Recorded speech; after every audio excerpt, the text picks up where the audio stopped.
사도행전 19장. 아볼로가 고린도에 가 있는 동안 바울은 높은 지역을 거쳐 예배소에 이르렀다. 거기서 몇몇 제자들을 만난 바울은 먼저 이런 말부터 꺼냈다. 여러분이 믿을 때 성령을 받았습니까? 여러분은 하나님을 머리에만 모셨습니까? 아니면 마음에도 모셨습니까? 그분이 여러분 안에 들어오셨습니까? 성령이라니요. 하나님이 우리 안에 계신다고요? 그런 말은 처음 듣습니다. 그럼 세례는 어떻게 받았습니까? 바울이 물었다. 요한의 세례를 받았습니다. 아, 그렇군요. 바울이 말했다. 요한은 자기 뒤에 오실 분을 받아들이도록 사람들을 준비시키기 위해 세례를 베풀었습니다. 그 세례는 과거와는 전혀 다른 삶을 살라는 요청이었습니다. 뒤에 오실 분은 바로 예수이셨습니다. 여러분이 요한의 세례를 받았다면 이제 진짜 세례인 예수를 맞을 준비가 된 것입니다. 그들은 참으로 준비되어 있었다. 그 말을 듣자마자 그들은 주 예수의 이름으로 세례를 받았다. 바울이 그들의 머리에 손을 얹자 성령께서 그들 안으로 들어오셨다. 그때부터 그들은 방언으로 하나님을 찬송하고 하나님께서 하신 일들을 이야기했다. 그날 거기에 있던 사람들은 모두 12명 정도였다. 그 후 바울은 곧바로 회당으로 갔다. 그는 석 달 동안 자유로이 회당에 드나들며 최선을 다해 하나님 나라의 일을 생생하고 설득력 있게 제시했다.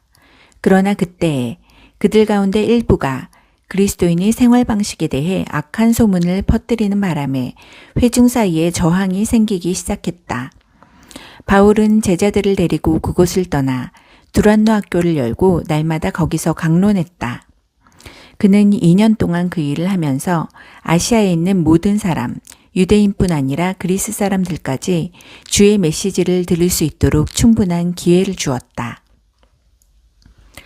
하나님께서 바울을 통해 강력하고도 비상한 일들을 행하셨다. 그 소문이 퍼지자 사람들은 바울의 살에 닿았던 옷가지, 곧 솥수건과 목도리 같은 것을 가져다가 병자들에게 대기 시작했다. 그것을 대기만 해도 병자들이 깨끗이 나았다. 귀신을 축출하며 떠돌아다니는 몇몇 유대인들이 마침 시내에 와 있었다. 그들은 그 모든 일이 바울의 술수련이 생각하고 그 일을 자기들도 한번 해보았다. 그들은 악한 귀신이 피해를 입은 사람들에게 주 예수의 이름을 대면서 말했다. 내가 바울이 전하는 예수로 너희에게 명한다. 유대인 대제사장인 스게와의 7 아들도 어떤 사람에게 그렇게 하려고 하자 악한 귀신들이 이렇게 대받았다. 내가 예수도 알고 바울도 들어보았지만 너희는 누구냐? 그때 귀신 들린 자가 포악해지더니 그들에게 뛰어올라 그들을 마구 때리고 옷을 찢었다. 그들은 옷이 벗겨진 채 피를 흘리면서 있는 힘을 다해 달아났다. 곧 이 일이 에베소 전역에 있는 유대인과 그리스 사람들에게 알려졌다. 이 일의 배후와 중심에 하나님이 계시다는 인식이 퍼져나갔다. 바울에 대한 사람들의 호기심은 점차 주 예수를 높이는 마음으로 바뀌어갔다. 그렇게 믿게 된 많은 사람들이 자신이 정체를 밝히고 은밀히 행하던 마술에서 완전히 손을 뗐다. 온갖 종류의 마술사와 점쟁이들이 마술책과 주술책을 가지고 나타나서 그것들을 전부 불태워버렸다. 어떤 사람이 그 값을 계산해 보니 은화 5만이나 되었다. 이제 에베소에서 주님의 말씀이 최고이자 대세인 것이 분명해졌다. 이 모든 일이 있고 나서 바울은 마케도니아와 아가야로 이동했다. 거기서 그는 예루살렘으로 갈 때가 되었다고 판단했다. 그는 이제 나는 로마로 갑니다. 내가 로마를 꼭 보아야겠습니다. 하고 말했다. 그는 자신의 조력자 가운데 디모데와 에라스도 2 사람을 마케도니아로 보내고 얼마 동안 아시아에 머물면서 남은 일을 마무리했다.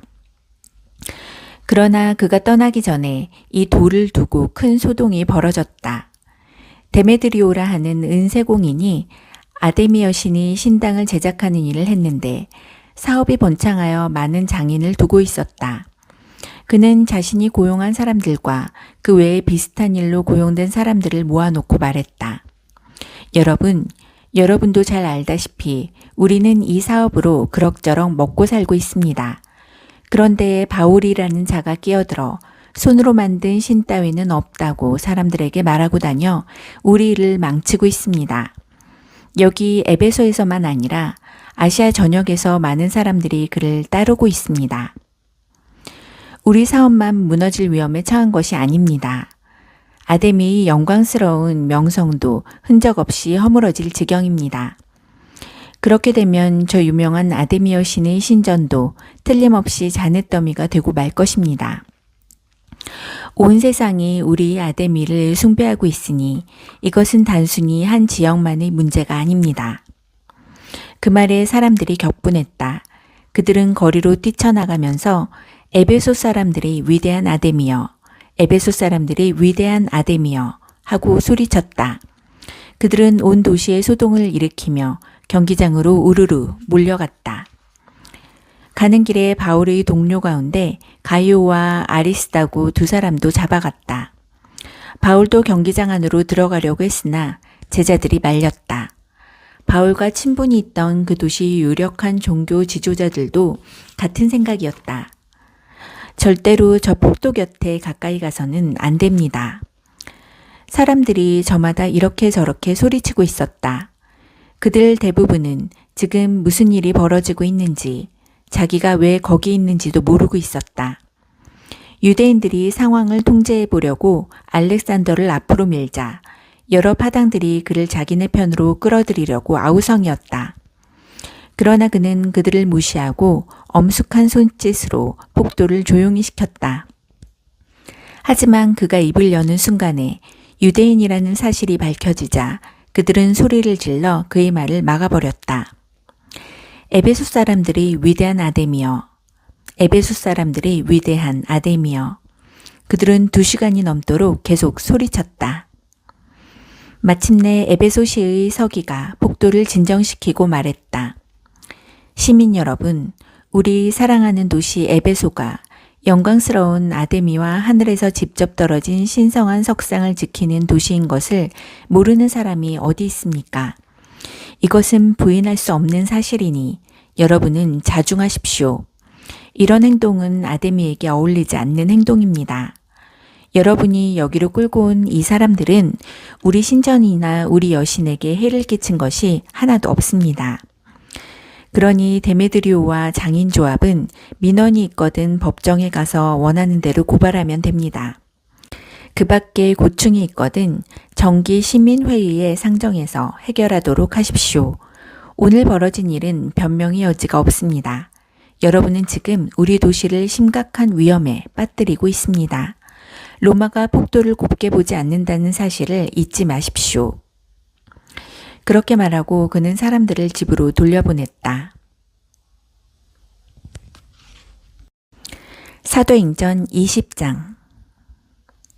사태가 진정되자 바울은 제자들을 불러 모아 에베소에서 선한 일을 지속하도록 격려했다. 그러고 나서 작별 인사를 하고 마케도니아로 떠났다. 그는 그 지역을 여행하며 각 모임을 방문할 때마다 끊임없이 사람들을 격려하여 사기를 높이고 그들에게 새로운 희망을 불어넣었다.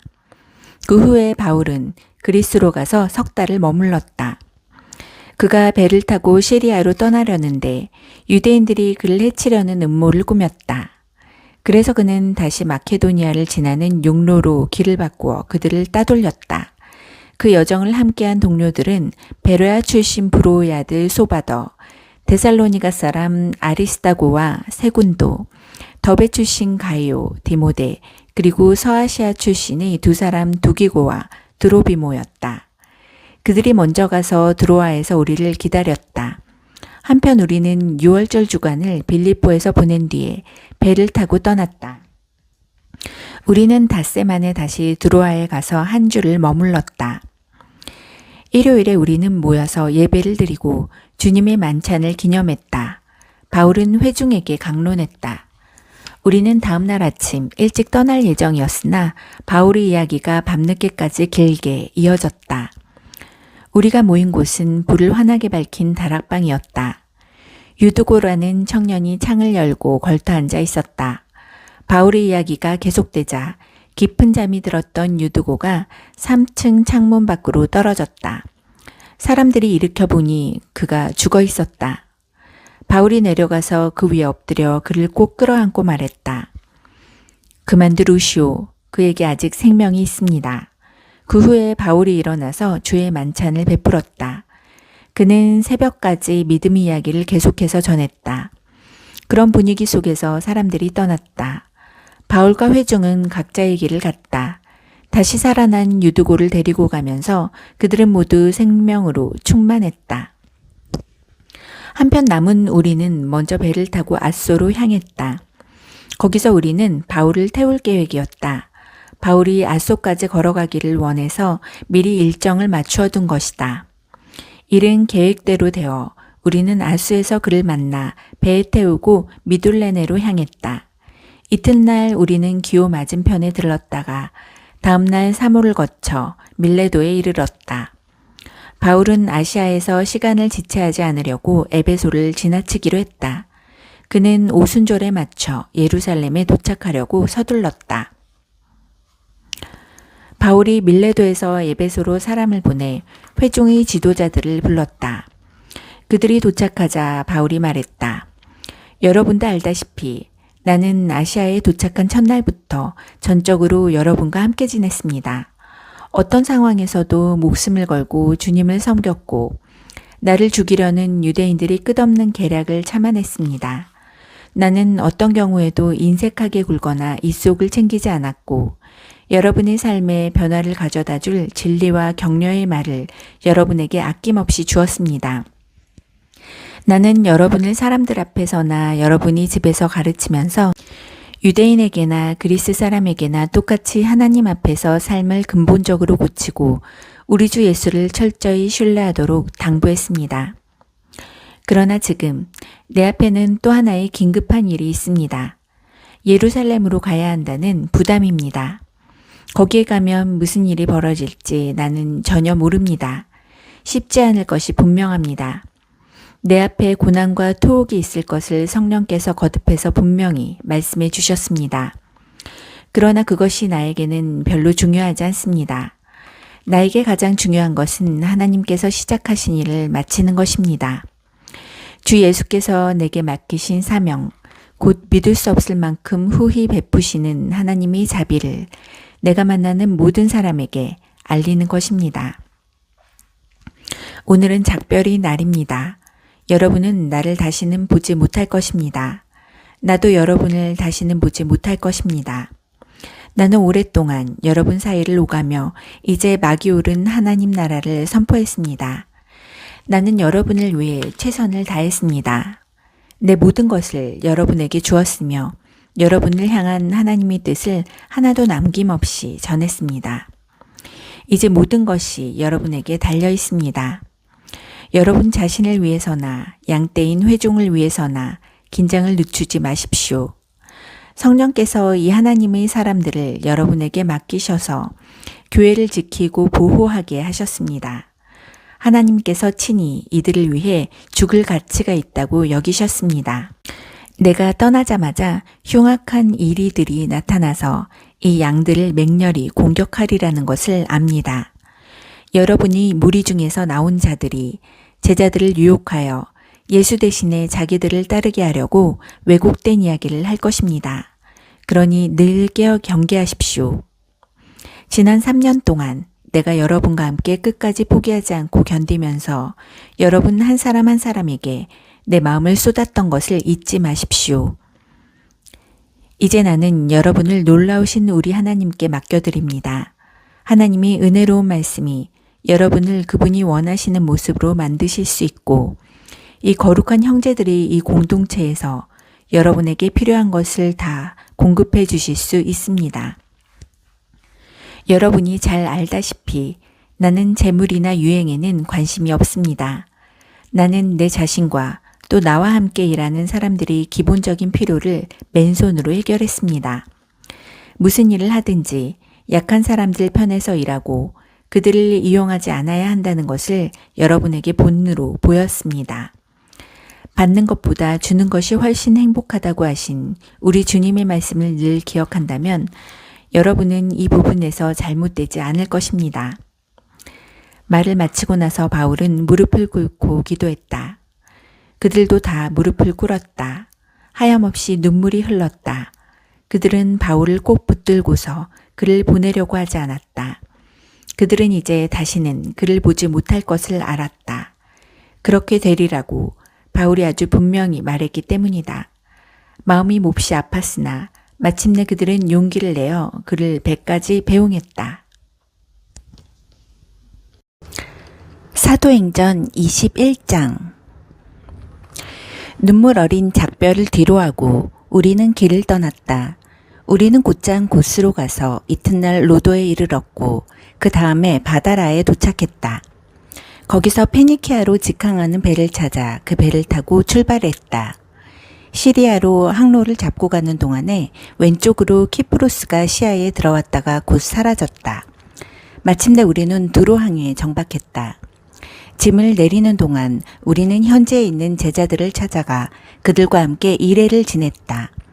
그들이 성령을 힘입어 앞니를 내다보고 바울에게 예루살렘으로 가지 말라는 말을 전했다. 시간이 다 되자 그들은 시내에서 부두까지 우리를 바래다 주었다. 남녀노소 할 것 없이 모두가 따라왔다. 그 자리가 송별회가 되었다. 바닷가에서 우리는 모두 무릎을 꿇고 기도했다. 또 한 차례 작별 인사를 나눈 뒤에 우리는 배에 오르고 그들은 집으로 돌아갔다. 두로에서 돌레마이까지 짧은 항해를 마쳤다. 우리는 그곳의 그리스도인 동료들을 문안하고 그들과 함께 하루를 지냈다. 아침에 우리는 가이사랴로 가서 7사람 중 하나인 전도자 빌립의 집에 묵었다. 빌립에게는 예언하는 처녀딸이 4명 있었다. 그곳에 있은 지 며칠이 지난 후에 아가보라는 예언자가 우리를 보려고 유대에서 내려왔다. 그는 곧장 바울에게 가더니 바울이 허리띠를 가져다가 연극을 하듯 자기 손발을 묶었다. 그러고는 이렇게 말했다. 성령께서 예루살렘의 유대인들이 이 허리띠의 주인을 이렇게 묶어서 하나님을 모르는 믿지 않는 자들에게 넘겨줄 것이다 라고 말씀하십니다. 그 말을 들은 우리와 그날 거기에 있던 모든 사람들이 바울에게 예루살렘으로 가겠다는 완강한 고집을 버리라고 간청했다. 그러나 바울은 뜻을 굽히지 않았다. 왜 이렇게 야단들입니까? 왜 소란을 피워 나를 더 힘들게 합니까? 여러분은 이 일을 거꾸로 보고 있습니다. 예루살렘에서 중요한 문제는 나를 체포하든 죽이든 그들이 나한테 하는 일이 아니라 나의 순종을 통해 주 예수께서 하시는 일입니다. 그것을 모르시겠습니까? 그의 결심이 조금도 흔들리지 않는 것을 보고서 우리는 단념했다. 우리는 이제 하나님 손에 있습니다. 주님께서 알아서 해주십시오 하고 말했다. 얼마 지나지 않아 우리는 짐을 꾸려 예루살렘을 향해 길을 떠났다.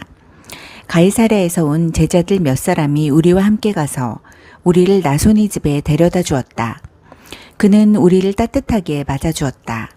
그는 키프로스 태생으로 초기 제자들 가운데 한 사람이었다. 예루살렘에서 동료들이 우리를 보고 반가워하며 두 팔 벌려 우리를 맞아주었다. 이튿날 아침 먼저 우리는 바울을 데리고 가서 야고보를 만났다. 교회의 지도자들도 다 그 자리에 있었다.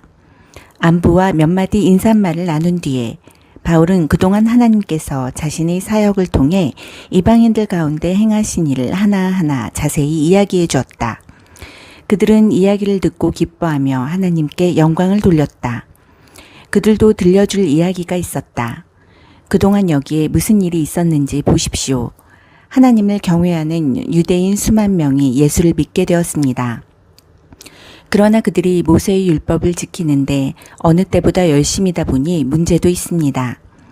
유대인들 사이에서 들리는 말이 당신이 믿지 않는 이방인들 속에서 살아가는 믿는 유대인들에게 모세를 가볍게 여겨도 된다고 하면서 자녀들에게 할례를 주지 않아도 되고 옛 전통도 지킬 필요가 없다고 가르친다고 합니다.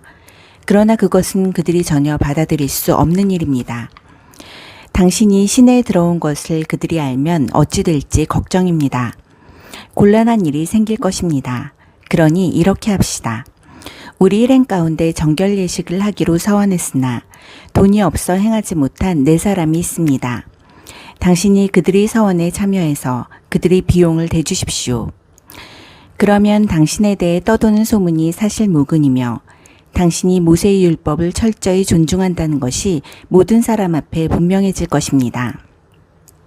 당신에게 이렇게 요청한다고 해서 믿는 사람이 된 이방인들에 대해 전에 우리가 합의한 내용을 되돌리는 것은 아닙니다. 우리는 그 편지에 쓴 내용을 계속해서 굳게 붙들고 있습니다. 우상과 관계된 활동에 관여하지 말고 유대인 그리스도인들에게 거슬리는 음식을 내놓지 말며 성생활과 결혼의 도덕을 지킬 것을 말입니다. 바울은 그들의 제안대로 했다. 그 사람들을 데리고 가서 그들의 서원에 참여하고 그들의 비용을 댔다. 이튿날 그는 성전에 가서 그것을 공식화했다. 각 사람이 정결 예식을 위한 제사를 드리고 그 제사가 끝날 때까지 거기에 머물렀다. 그들이 정결 예식에 필요한 이래가 거의 끝나갈 무렵 에베소 근방에서 온 몇몇 유대인들이 성전에서 바울을 발견했다. 그들은 당장 그곳을 뒤집어 놓았다. 그들은 바울을 붙잡고 목이 터져라 외치기 시작했다. 도와주시오. 이스라엘 동포 여러분 도와주시오. 이 자는 온 세상을 다니면서 우리와 우리 종교와 이 성전을 거슬러 거짓말하는 자입니다. 이제는 그리스 사람들을 여기까지 데리고 와서 이 거룩한 곳을 더럽혀 놓았습니다. 바울과 에베소 사람 드로비모가 함께 도성안을 다니는 것을 보고서 바울이 그를 성전까지 데려와 구경시켜 주었으리라 짐작했던 것이다. 이내 도시 전체에 소동이 일어났다. 도처에서 사람들이 성전으로 달려와 그들의 행동에 가세했다. 그들은 바울을 붙잡아서 성전 밖으로 끌어낸 다음 그가 다시는 거룩한 곳에 접근하지 못하도록 선정문을 모두 잠갔다. 그들이 바울을 죽이려고 할 때 폭동입니다. 도시 전체가 들끓고 있습니다. 하는 보고가 경비대 지휘관에게 들어갔다. 그 지휘관은 신속히 행동을 취했다. 그의 병사와 백부장들이 즉시 현장으로 달려갔다. 바울을 때리던 무리가 지휘관과 병사들을 보고서야 행동을 멈췄다. 지휘관이 다가가서 바울을 체포했다. 그는 먼저 바울에게 수갑을 채우라고 명령했고 그런 다음 그가 누구이며 무슨 일을 했는지 물었다. 지휘관이 무리에게서 얻은 것은 저마다 이렇게 저렇게 외치는 고함 소리뿐이었다. 광기 어린 무리의 소리를 분간할 수 없었던 지휘관은 바울을 군대 병영으로 데려가라고 명령했다. 그러나 그들이 성전 계단에 이르렀을 때 무리가 난폭해져서 병사들은 바울을 메고 가야만 했다. 그들이 바울을 메고 가자 무리가 따라오며 외쳤다. 죽여라. 저자를 죽여라. 그들이 병영에 도착해 들어가려고 할 때 바울이 지휘관에게 말했다. 한 말씀 드려도 되겠습니까? 지휘관이 대답했다. 오, 나는 당신이 그리스말을 하는 줄 몰랐소. 나는 당신이 얼마 전 여기서 폭동을 일으켰다가 자신을 따르는 4천여 명과 함께 광야로 잠적한 그 이집트 사람인 줄 알았소. 바울이 말했다. 아닙니다. 나는 다소태생의 유대인입니다. 지금도 그 유력한 도시의 시민입니다. 간단한 부탁을 하나 드리겠습니다. 내가 저 무리에게 말할 수 있게 해주십시오. 병영 계단에 서 있던 바울이 돌아서서 손을 들어 올렸다. 바울이 말을 시작하자 무리가 조용해졌다. 그는 히브리 말로 이야기했다. 사도행전 22장. 사랑하는 내 형제요, 아버지이신 여러분. 나에 대해 미리 결론을 내리기 전에 지금부터 내가 하는 말을 잘 들어주십시오. 그들은 그가 히브리 말로 말하는 것을 듣고는 더 조용해졌다. 모두가 그의 말을 한마디도 놓치지 않으려고 했다. 그가 말을 이었다. 나는 길리기아의 다소에서 태어난 선량한 유대인입니다. 여기 예루살렘에서 교육받았고 랍비 가말리엘의 엄격한 지도 아래 우리 종교의 전통을 철저히 배웠습니다. 그리고 지금 여러분처럼 나도 항상 열정적으로 하나님 편에 있었습니다. 나는 이 도와 관련된 사람이면 누구나 추적하고 맹렬히 공격해서 하나님을 위해 죽일 준비가 되어 있었습니다. 나는 남자든 여자든 가리지 않고 가는 곳마다 그들을 잡아들여 감옥에 가두었습니다. 대제사장이나 최고의회의 누구에게나 물어보면 그 사실을 확인할 수 있습니다. 그들 모두가 나를 잘 알고 있었습니다. 그러다가 나는 예수를 따르는 이들을 추적하고 체포하려고 우리 형제들이 있는 다마스쿠스로 떠났습니다. 나는 그들을 예루살렘으로 데려와서 형을 받게 하는 권한이 부여된 공문서를 가지고 있었습니다. 정오쯤 다마스쿠스 외곽에 이르렀을 때 하늘에서 눈부신 빛이 강하게 비쳤습니다. 나는 바닥에 쓰러졌고 시야가 흐려졌습니다. 그때 한 음성이 들렸습니다. 사울아 사울아, 왜 나를 해치려고 하느냐? 나는 주님, 누구십니까? 하고 물었습니다. 나는 내가 핍박하는 나사렛 예수다 하고 그분이 말씀하셨습니다. 동료들은 그 빛은 보았으나 그 대화는 듣지 못했습니다. 그래서 나는 주님, 이제 제가 어떻게 해야 합니까? 하고 물었습니다. 그분은 일어나서 다마스쿠스로 들어가거라. 앞으로 내가 해야 할 일을 말해줄 사람이 거기에 있다고 말씀하셨습니다. 그래서 우리는 다마스쿠스로 들어갔습니다. 내가 처음 계획한 것과는 전혀 다른 모습으로 그 성에 들어간 것입니다. 나는 눈이 멀어 볼 수 없었기 때문에 동료들이 내 손을 잡고 데리고 들어가야 했습니다. 바로 그때 아나니아를 만났습니다. 그는 우리 율법을 잘 지키기로 소문난 사람입니다. 이것은 다마스쿠스 유대인 공동체가 다 동의하는 사실입니다. 그가 와서 내 어깨에 손을 얹고 눈을 들어보시오 하고 말했습니다. 내가 눈을 들었는데 어느새 나는 그의 눈을 똑바로 쳐다볼 수 있었습니다. 다시 보게 된 것입니다. 그러자 그가 말했습니다. 우리 조상의 하나님이 그대를 택하셔서 그분의 활동 계획을 알게 하셨습니다. 그대는 의롭고 죄 없으신 분을 실제로 배웠고 그분의 말씀을 들었습니다. 이제 그대는 만나는 모든 사람에게 그대가 보고 들은 것을 증거하는 핵심 증인이 될 것입니다. 그러니 망설이지 말고 일어나 세례를 받으십시오. 죄를 깨끗이 씻어내고 하나님과 직접 사귀십시오. 정말로 아나니아가 말한 대로 되었습니다. 예루살렘으로 돌아온 뒤에 어느 날 나는 성전에서 하나님의 임재에 잠겨 기도하다가 그분을 배웠습니다. 하나님의 의롭고 죄 없으신 분을 뵙고 그분께서 하시는 말씀을 들었습니다. 서둘러라. 최대한 서둘러 여기를 떠나라. 여기 예루살렘에 있는 유대인들 가운데 어느 누구도 내가 나에 대해 하는 말을 받아들이지 않을 것이다. 처음에는 반대했습니다. 저보다 적합한 사람이 누가 있겠습니까? 제가 주님을 믿는 사람들을 핍박하고 회당에서 마구 때리고 감옥에 가두는 일에 얼마나 열중했는지 모르는 사람이 없습니다. 주님의 증인 스데반이 살해될 때에도 바로 그 자리에서 제가 살인자들의 겉옷을 들고 그들을 응원했습니다. 그러나 이제 제가 완전히 돌아선 것을 그들이 알고 있습니다. 그러니 제게 무슨 자격이 더 필요하겠습니까? 그러나 그분은 이유를 묻지 말고 가거라. 내가 너를 멀리 이방인들에게로 보내겠다고 말씀하셨습니다. 모여있던 사람들이 집중해서 듣다가 갑자기 소리를 질렀다. 저자를 죽여라. 버르지 같은 놈이다. 밟아버려라. 그들은 주먹을 휘둘렀다. 욕설이 쏟아졌다. 그때 지휘관이 끼어들어 바울을 병영으로 데려가라고 명령했다. 지휘관도 잔뜩 화가 치밀었다. 그는 이 일의 진상을 규명하기 위해 바울을 고문하고 신문하기로 결심했다. 그가 무슨 일을 저질러서 이런 폭력을 유발했는지 알아내고자 한 것이다. 그들이 그의 사지를 가죽끈으로 묶어 채찍질할 준비를 하는데 바울이 거기 서 있던 백부장에게 말했다. 공정한 재판도 없이 로마 시민을 고문하다니 이게 법에 맞는 일입니까? 백부장이 그 말을 듣고 곧장 지휘관에게 갔다. 도대체 무슨 일을 하신 겁니까? 이 사람은 로마 시민입니다. 지휘관이 돌아와서 신문을 맡았다. 내가 들은 말이 사실이오? 당신이 로마 시민이오? 바울이 말했다. 분명히 그렇습니다. 주의관은 관심을 보였다. 나는 큰 돈을 들여서 시민권을 얻었소. 당신은 얼마나 들었소? 전혀 들지 않았습니다. 바울이 말했다. 한 푼도 들지 않았습니다. 나는 태어날 때부터 자유의 몸이었습니다. 그것으로 신문은 끝났다. 그 일로 지휘관에게 하나님을 두려워하는 마음이 생겼다. 그는 로마 시민을 결박했고 하마터면 고문까지 할 뻔했던 것이다.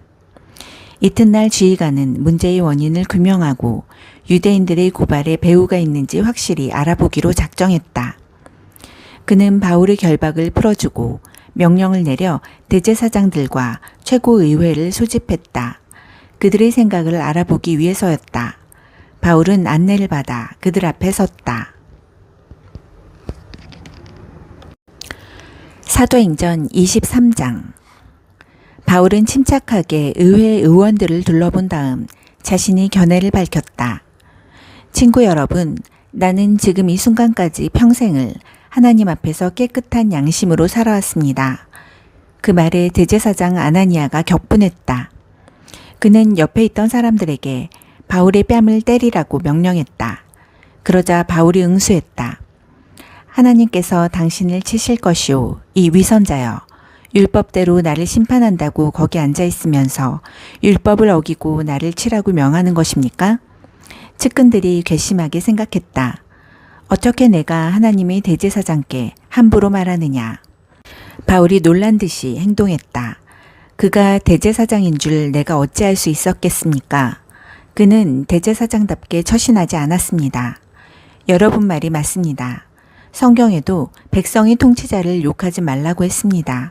미안합니다. 의회의 일부는 사두개인으로 일부는 바리새인으로 구성되었다. 그 둘이 서로 얼마나 미워하는지 알고 있던 바울은 그들의 적대감을 이용하기로 했다. 형제 여러분, 나는 대대로 바리새인 집안에서 태어난 충실한 바리새인입니다.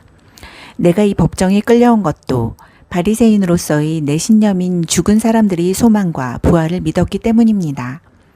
그가 이렇게 말하자 의회는 바리새인과 사두개인으로 완전히 갈라져서 뜨거운 논쟁을 벌였다. 사두개인들은 부활이나 천사, 심지어 영의 존재도 부인하는 사람들이었다. 그들은 눈에 보이지 않으면 믿지 않았다. 그러나 바리새인들은 그 모두를 믿었다. 그러다 보니 큰 언쟁이 벌어진 것이다.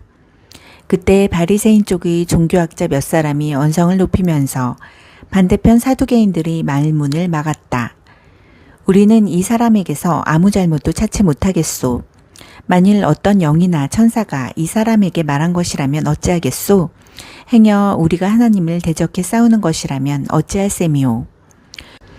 불에 기름을 끼얹은 격이었다. 언쟁이 달아올라 너무 과격해지자 지휘관은 행여 그들이 바울의 사지를 찢어 죽이지는 않을까 두려웠다. 그는 병사들에게 바울을 거기서 빼내어 병영 안으로 다시 호송해 가라고 명령했다. 그날 밤 주님께서 바울에게 나타나셨다. 괜찮다. 다 잘 될 것이다. 지금까지 너는 여기 예루살렘에서 나의 훌륭한 증인이었다. 이제 너는 로마에서 내 증인이 될 것이다. 이튿날 유대인들이 바울을 해치려고 음모를 꾸몄다. 그들은 그를 죽이기 전에는 먹지도 않고 마시지도 않기로 엄숙히 맹세했다. 40명이 넘는 자들이 이 살인동맹에 맹세하는 의식을 갖고 대제사장과 종교 지도자들을 찾아갔다. 우리는 바울을 죽이기 전에는 아무것도 먹지도 않고 마시지도 않기로 엄숙히 맹세했습니다. 다만 여러분이 도움이 필요합니다. 의회에서 제목을 더 자세히 조사하려고 하니 바울을 다시 보내달라고 지휘관에게 요청하십시오. 나머지는 우리가 알아서 하겠습니다. 그가 여러분 근처에 오기도 전에 우리가 죽여버리겠습니다. 여러분은 그 일에 휘말리지 않도록 하겠습니다. 바울의 외조카가 그들이 매복을 모의하는 이야기를 엿듣고 즉시 병영으로 가서 바울에게 이 사실을 알렸다. 바울은 백부장 하나를 불러서 말했다. 이 청년을 지휘관에게 데려가 주십시오. 그가 중요하게 드릴 말씀이 있습니다. 백부장이 그를 지휘관에게 데리고 가서 말했다. 죄수 바울이 이 청년을 지휘관님께 데려가 달라고 했습니다. 긴히 드릴 말씀이 있다고 합니다. 주의관이 그의 팔을 잡고 한쪽으로 데려갔다. 무슨 일이냐? 나한테 할 말이 무엇이냐? 바울의 외조카가 말했다. 유대인들이 바울을 해치려고 음모를 꾸몄습니다. 그들은 그의 제목을 더 자세히 조사해보겠다는 구실로 아침 일찍 바울을 의회로 보내달라고 지휘관님께 부탁할 것입니다.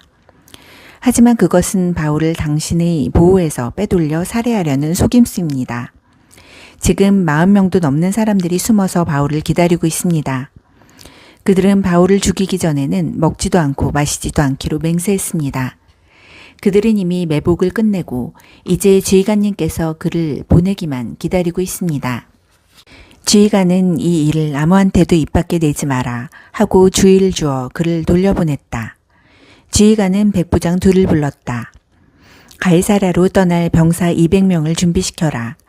기병 70명과 보병 200명도 함께 오늘 밤 9시까지 행군할 준비를 해두어라. 바울과 그의 소지품을 실을 노새도 2마리 필요할 것이다. 이 사람을 벨릭스 총독에게 무사히 넘겨야겠다. 그리고 그는 이렇게 편지를 썼다. 글라우디오 누시아가 벨릭스 총독 각하께 안녕하십니까. 이 사람은 내가 유대인 무리에게서 구해낸 자입니다. 그들이 그를 잡아서 죽이려고 할 때 그가 로마 시민인 것을 알게 되었습니다. 그래서 병사들을 보냈습니다. 그가 무슨 잘못을 저질렀는지 알고 싶어 그를 그들의 의회 앞에 세웠습니다. 알고 보니 자기들끼리 종교적인 문제로 이견이 있어 말다툼이 격화되었을 뿐 범죄와는 전혀 거리가 멀었습니다. 그러던 차에 유대인들이 그를 살해하려는 음모를 꾸민 것을 알게 되었습니다. 나는 그의 안전을 위해 그를 여기서 급히 빼내는 것이 좋겠다고 판단했습니다. 그래서 그를 각하께 보냅니다. 그를 고발한 무리에게도 이제 그가 각하의 관하라에 있다고 알리겠습니다. 그날 밤 병사들은 명령받은 대로 바울을 데리고 안드바드리의 안전한 곳으로 갔다. 이튿날 아침에 병사들은 기병대의 호송하에 바울을 가이사랴로 보내고 예루살렘 병영으로 돌아갔다. 기병대는 가이사랴에 들어가서 바울과 편지를 총독에게 인계했다. 편지를 다 읽은 총독은 바울에게 어느 지역 출신인지를 물었고 길리기아라는 답을 들었다. 총독은 바울에게 그대를 고발하는 사람들이 오면 그대의 사건을 처리하겠소 하고 말했다. 총독은 바울을 헤롯 왕의 공관에 가두어두라고 명령했다. 사도행전 24장. 닷새 후에 대제사장 아나니아가 디도자 대표단과 함께 법정 변호인 더둘로를 데리고 도착했다. 그들은 총독에게 바울을 고발하는 소송을 제기했다. 바울이 법정 앞에 불려 나오자 더둘로가 기소 발언을 했다. 벨릭스 각하의 지혜롭고 너그러운 통치에 우리는 언제 어디서나 감사할 따름입니다. 우리가 이 모든 평화를 누리고 날마다 각하의 개혁으로 득을 보는 것은 오로지 각하 덕분임을 잘 알고 있습니다. 장황한 말로 각하를 피곤하게 하지 않겠습니다. 부디 넓으신 마음으로 제 말을 들어주십시오. 아주 간략히 아뢰겠습니다. 우리는 이 사람이 평화를 어지럽히고 온 세상에 있는 유대인들을 상대로 폭동을 선동하는 것을 여러 번 보았습니다. 그는 나사레파라고 하는 선동적 분파의 주모자입니다. 그야말로 암적인 존재라 할 수 있습니다. 우리는 그가 우리의 거룩한 성전을 더럽히려고 하는 것을 목격하고는 그를 체포했습니다. 직접 신문에 보시면 이 모든 고발 내용을 확인하실 수 있을 것입니다. 유대인들도 이 말에 합세했다. 직접 들어보십시오. 맞는 말입니다. 총독이 몸짓으로 바울에게 이제 그의 차례가 되었음을 알렸다. 바울이 말했다.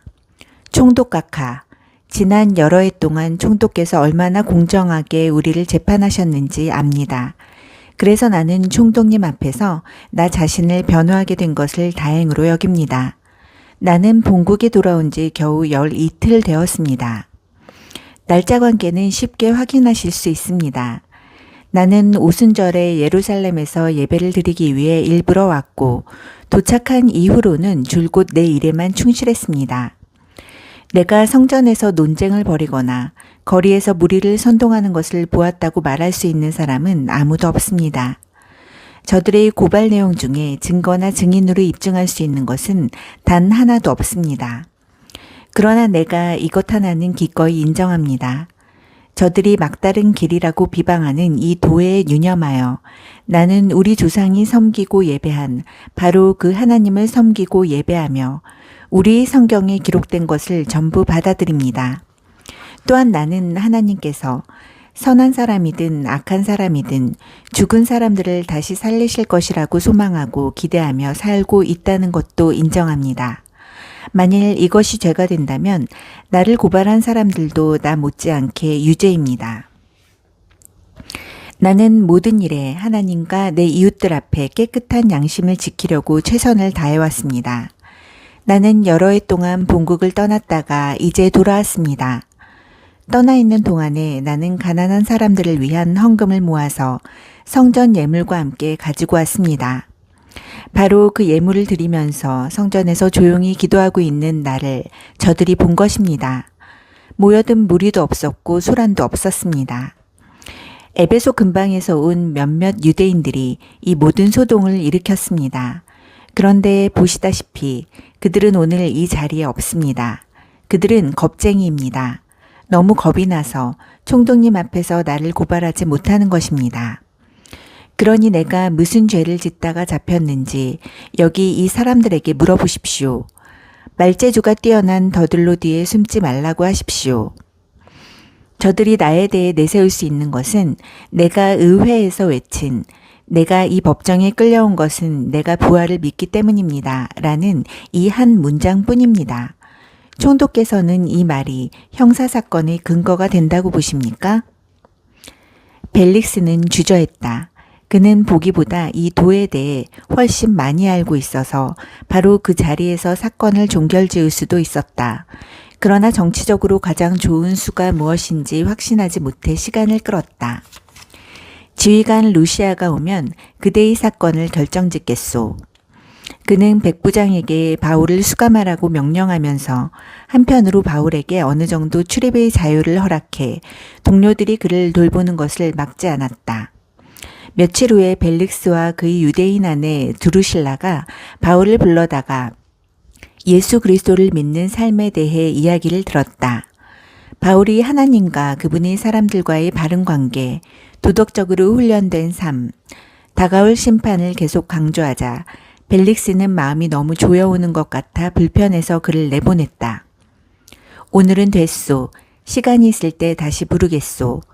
그는 바울이 자기에게 거액의 뇌물을 바치기를 은근히 바라고 있었다.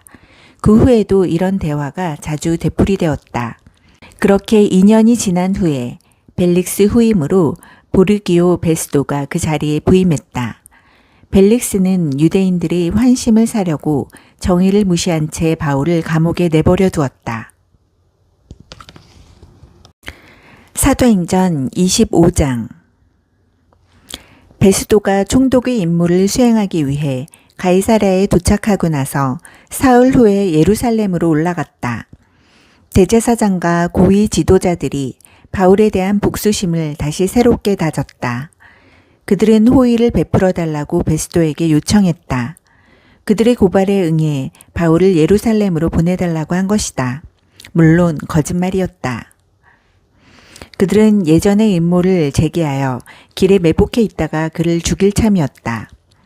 베스도는 바울의 관할 구역은 가이사랴이며 자기도 며칠 후에 그리로 돌아갈 것이라고 대답했다. 그는 그때 나와 함께 가서 그의 잘못을 마음껏 고발하시오 하고 말했다. 베스도는 여드레 또는 열흘 후에 가이사랴로 돌아갔다. 이튿날 아침에 그는 법정에 앉아 바울을 불러들였다.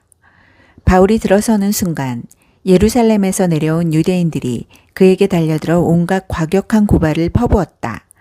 그러나 그 중에 그들이 입증할 수 있는 것은 하나도 없었다.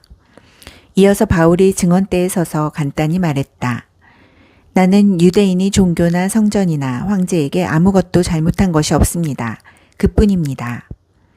그러나 베스도는 유대인들이 환심을 사고 싶어 이렇게 말했다. 그대가 예루살렘으로 올라가 거기서 재판을 받으면 어떻겠소? 바울이 대답했다. 이 순간 나는 황제의 법정에 서 있습니다. 나는 얼마든지 이 자리에 설 권리가 있으며 앞으로도 계속해서 여기에 서 있을 것입니다. 나는 유대인들에게 아무것도 잘못한 것이 없으며 총독께서도 나만큼이나 그 사실을 잘 아십니다. 만일 내가 범죄를 저질러 사형을 받아 마땅하다면 기한을 정하십시오. 달게 받겠습니다. 그러나 저들의 고발이 사실 무근이라면 그렇다는 것을 총독께서도 아십니다. 아무도 저들이 터무니없는 수작을 따르라고 내게 강요할 수 없습니다. 여기서 이만큼 시간을 허비한 것으로 충분합니다. 나는 황제에게 상소합니다. 베스도가 참모들과 잠시 이야기를 나눈 뒤에 평결을 내렸다. 그대가 황제에게 상소했으니 그대는 황제에게 갈 것이오. 며칠 후 아그리빠 왕과 그의 아내 버니게가 새로 부임한 베스도를 환영하려고 가이사랴를 방문했다. 수일 후에 베스도가 아그리빠 왕에게 바울 사건을 거론했다. 벨릭스가 두고 간 죄수 하나가 여기 내 관할 하에 있습니다. 내가 예루살렘에 갔을 때 대제사장과 유대인 지도자들이 그를 고발하는 죄목을 잔뜩 대면서 내게 사형 선고를 내려주기를 바랐습니다. 나는 그들에게 우리 로마 사람들은 그런 식으로 하지 않는다고 말했습니다. 고발당했다는 이유만으로 사람을 판결하지 않으며 반드시 피고에게 원고와 대면에 자신을 변호할 기회를 준다고 말했습니다. 그래서 그들이 여기로 내려왔을 때 나는 곧바로 그 사건을 조사했습니다. 법정에 앉아 그 사람을 증언대에 세웠습니다. 원고들이 사정없이 그를 공격했으나 그들의 고발은 고작 자기네 종파와 피고가 살아있다고 주장하는 예수라는 죽은 사람에 대한 논쟁이었습니다. 나는 여기 새로 부임한 데다 이런 사건에 관련된 사항도 모르는 터라 그에게 예루살렘에 가서 재판을 받겠느냐고 물었습니다. 그는 거절하면서 최고법정의 황제 앞에서 재판받기를 요청했습니다. 그래서 나는 로마에 있는 황제에게 그를 보낼 때까지 다시 수감해 두도록 명령했습니다. 아그리빠가 말했다. 내가 그 사람을 보고 그의 이야기를 들어보고 싶습니다. 좋습니다. 베스도가 말했다. 아침에 가장 먼저 불러드릴 테니 직접 들어보십시오. 이튿날에 가이사랴의 주요 인사들이 모두 대연회장에 모였고 군 고위 장교들도 함께 왔다. 아그리빠와 버니게가 성대하고 위엄있게 입장에 자리를 잡았다. 베스도가 바울을 데려오라고 명령했다. 베스도가 말했다. 아그리빠 왕과 기빈 여러분, 이 사람을 잘 보십시오. 많은 유대인들이 예루살렘에서 시작해 이제는 여기서도 그를 없애달라고 나한테 청원했습니다. 그들은 더없이 맹렬하게 그의 처형을 요구했습니다. 내가 조사해보니 그는 아무 죄도 짓지 않았다는 판단이 섰습니다. 그는 황제 앞에서 재판받게 해달라고 요청했고 나는 그를 로마로 보내기로 승낙했습니다. 하지만 내 주이신 황제께 뭐라고 써야 하겠습니까? 유대인들이 내놓은 고발은 다 허위로 꾸민 것이고 그 밖에 내가 더 밝혀낸 것은 하나도 없습니다. 그래서 이렇게 여러분 앞에 특별히 아그리빠 왕 앞에 그를 데려다 세운 것입니다. 제대로 된 소송에 어울리는 무언가를 건질 수 있을까 해서 말입니다. 죄수로 하여금 재판을 받게 그 먼 길을 보내면서 문서에 죄목 하나 적을 수 없다면 우스운 꼴이 될 것입니다. 사도행전 26장. 아그리빠 왕이 바울에게 직접 말했다. 어서 그대 자신에 대해 말해보시오. 바울이 증언대에 서서 자신이 이야기를 했다. 아그리빠 왕이여, 왕께서 유대인의 풍습과 우리 모든 집안 싸움에 대해 잘 알고 계시니 다른 누구보다 왕 앞에서 유대인들의 이 모든 고발에 대해 답변하게 되어 다행입니다. 젊어서부터 나는 예루살렘의 내 민족들 속에서 살았습니다. 그 도성에서 내가 잘하는 것을 지켜본 유대인들은 만일 그들이 위험을 감수할 마음이 있다면 왕께 직접 증언할 수도 있을 것입니다. 내가 우리 종교의 가장 엄격한 본파인 바리새인으로 살았다는 것을 알고 있습니다. 내가 이렇게 유대인들에게 고발당하는 것은 내가 하나님께서 우리 조상에게 주신 약속, 12지파가 오랜 세월 동안 밤낮으로 바라보며 살았던 그 소망을 믿고 진지하게 여기며 그 약속에 마음과 생명을 바쳤기 때문입니다. 시험을 거쳐 검증된 소망을 내가 굳게 붙잡았기 때문입니다. 이 자리에 서서 재판을 받아야 할 사람은 내가 아니라 저들입니다. 하나님께서 죽은 사람들을 살리신다고 믿는 것이 어떻게 형사범죄가 성립되는지 나는 도무지 이해가 되지 않습니다. 솔직히 내가 늘 이런 입장에 서 있었던 것은 아닙니다.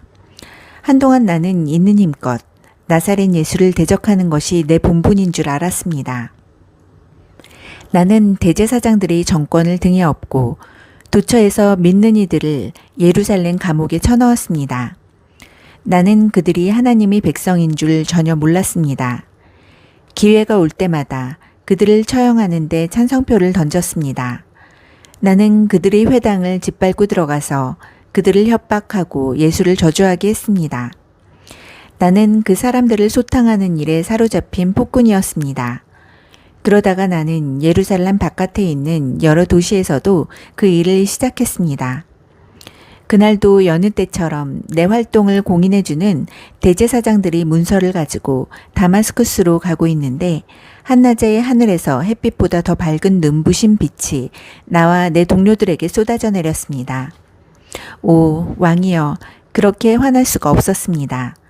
우리는 앞으로 고꾸라졌습니다. 그때 히브리 말로 한 음성이 들렸습니다.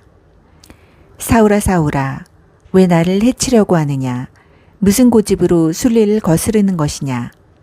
나는 주님 누구십니까? 하고 말했습니다. 그 음성이 대답했습니다. 나는 내가 짐승을 추적하듯이 핍박하는 예수다. 그러나 이제 일어나거라.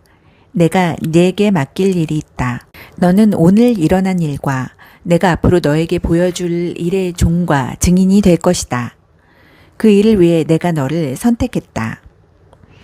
내가 너를 보내는 것은 이방인들이 눈을 열어주어 그들로 하여금 어둠과 빛의 차이를 보고 빛을 선택하게 하며 사탄과 하나님의 차이를 보고 하나님을 선택하게 하려는 것이다. 내가 너를 보내는 것은 내가 그들의 죄를 용서하고 그들에게 내 가족의 신분을 주려는 것이다. 나를 믿어 참된 삶을 시작하는 사람들 속으로 그들을 초청하려는 것이다. 아그리빠 왕이여, 그러니 내가 어찌하겠습니까? 그런 비전을 두고 그냥 물러설 수는 없었습니다. 그 자리에서 나는 순종하며 믿는 자가 되었습니다.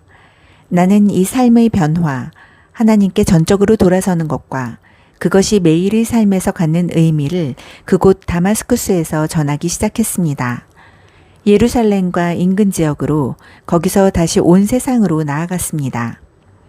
그날 유대인들이 성전에서 나를 붙잡아 죽이려고 한 것도 바로 온 세상으로 나아간 것 때문입니다. 저들은 하나님을 자기들한테만 묶어두려고 합니다. 그러나 하나님께서는 약속하신 대로 내 편에 서주셨습니다.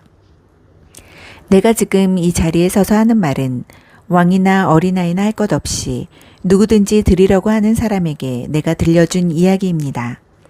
그리고 이 모든 말은 예언자들과 모세가 그렇게 되리라고 한 것과 정확하게 일치합니다.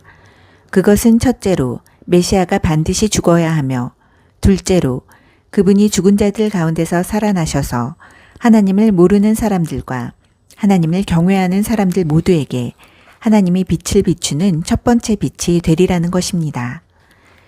베스도에게 이 말은 버거운 것이었다. 그는 큰 소리로 말을 잘랐다. 바울, 그대가 미쳤소. 책을 너무 많이 읽고 허공을 너무 오래 쳐다봤소. 그만 자중하고 현실 세계로 돌아오시오. 그러나 바울은 물러서지 않았다. 베스도 총독각하, 정중히 아뢰입니다. 나는 미치지 않았습니다. 맑은 정신으로 똑바로 말하는 것입니다. 왕께서는 내가 무슨 말을 하는지 잘 알고 계십니다. 내 이야기 중에 왕께서 제정신이 아니라고 여길 만한 말은 하나도 없었다고 확신합니다.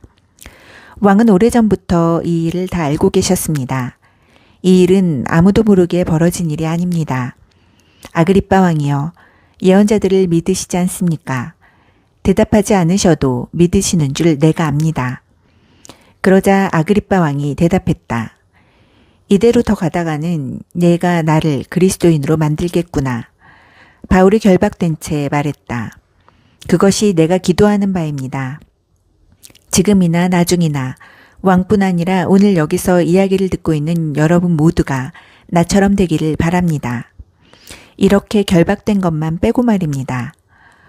왕과 총독이 버니게와 참모들과 함께 일어나 옆방으로 가서 지금까지 들은 것을 두고 의논했다. 그들은 금세 바울이 무죄라는 데 뜻을 같이 하며 말했다. 이 사람은 사형은 고사하고 감옥에 갇힐 만한 일도 한 적이 없습니다. 아그리빠 왕이 베스도에게 말했다. 황제 앞에서 재판받기를 요청하지만 않았어도 지금 당장 석방할 수 있었을 겁니다. 사도행전 27장. 우리가 이탈리아로 항해할 준비를 마치자 바울과 다른 죄수 몇이 친위대의 일원인 율리오라는 백부장 감독하에 배치되었다. 우리는 아드라무테노에서 온 배에 올라탔다. 그 배는 에베소와 서쪽 항구로 향하는 배였다. 데살로니가 출신이 마케도니아 사람 아리스다고가 우리와 동행했다. 이튿날 우리는 시동에 입항했다. 율리오는 바울을 아주 관대하게 대했다. 배에서 내려 그곳 동료들의 환대를 받도록 허락해 주었다. 다시 뱃길에 오른 우리는 서쪽에서 불어오는 맞바람 때문에 키프로스 북동 해안을 바람막이 삼아 북쪽으로 항해했다. 그리고 다시 해안을 따라 서쪽으로 향하여 무라항에 닿았다. 거기서 백부장은 이탈리아로 가는 이집트 선박을 찾아 우리를 그 배에 옮겨 태웠다. 그런데 사나운 날씨를 만나 항로를 유지하기가 불가능했다. 갖은 고생 끝에 마침내 우리는 크레타 섬 남쪽 해안에 이르러 아름다운 항구, 이른 그대로였다에 닻을 내렸다. 우리는 이미 시간을 많이 허비했다. 추분이 이미 지났고 이제부터는 겨우내 폭풍우가 잦은 날씨여서 항해하기에 너무 위험했다. 바울이 경고했다. 지금 바다로 나갔다가는 재난을 당해 짐과 배는 말할 것도 없고 목숨까지 잃을 것입니다. 그러나 그곳은 겨울을 나기에 적합한 항구가 못 되었다. 거기서 몇 킬로미터 떨어진 베닉스가 더 나았다. 백부장은 바울의 경고를 흘려듣고 선장과 선주의 말을 쫓아 다음 항구로 향했다. 남쪽에서 미풍이 불어오자 그들은 순항할 줄로 생각해 닻을 올렸다. 그러나 바다에 나가기가 무섭게 악명 높은 북동풍이 맹렬한 기세로 몰아쳤다. 배는 완전히 그들의 통제를 벗어나고 말았다. 풍랑 가운데 떠다니는 나뭇잎 심새였다. 우리는 가우다라는 작은 섬을 바람막이 삼아 간신히 구명보트를 준비하고 돛을 내렸다. 그러나 모래톱에 바위가 많아 섬에 다가갈 수 없었다. 우리는 닷을 던져 겨우 표류를 막고 바위에 부딪히는 것을 면할 수 있었다. 이튿날 다시 물결이 높아진 데다 폭풍에 배가 큰 손상을 입어 우리는 배 밖으로 짐을 던졌다. 사흘째 되는 날에는 선원들이 장비와 식료품까지 내던져 배를 좀 더 가볍게 했다. 해와 별을 보지 못한 지 벌써 여러 날이었다. 바람과 파도가 사정없이 우리를 때렸고 우리는 구조되리라는 희망마저 잃고 말았다. 식욕도 삶의 의욕도 잃어버린 지 오래될 즈음에 바울이 우리 가운데 서서 말했다. 여러분이 크레타에서 내 말을 들었더라면 이 모든 고생과 시련을 피할 수 있었을 것입니다. 그러나 지금부터 상황이 호전될 테니 지난 일에 연연할 것 없습니다. 우리 가운데 단 한 사람도 물에 빠져 죽는 일은 없을 것입니다. 하지만 배도 무사할 것이라고는 말 못하겠습니다. 배는 파선할 것입니다. 지난밤에 내가 섬기는 하나님의 천사가 내 곁에 서서 말했습니다. 바울아, 포기하지 마라. 너는 장차 황제 앞에 설 것이다. 너와 함께 항해하는 사람들도 모두 무사할 것이다. 그러니 사랑하는 친구 여러분, 용기를 내십시오. 나는 하나님께서 내게 말씀하신 그대로 행하실 것을 믿습니다. 그러나 우리는 한 섬에 난파될 것입니다. 열 나흘째 되는 날 밤에 우리는 안드리아해 어디쯤에서 표류하고 있었다.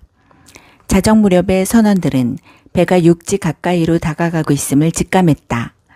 수심을 재어보니 약 40m였고 잠시 후에는 약 30m였다.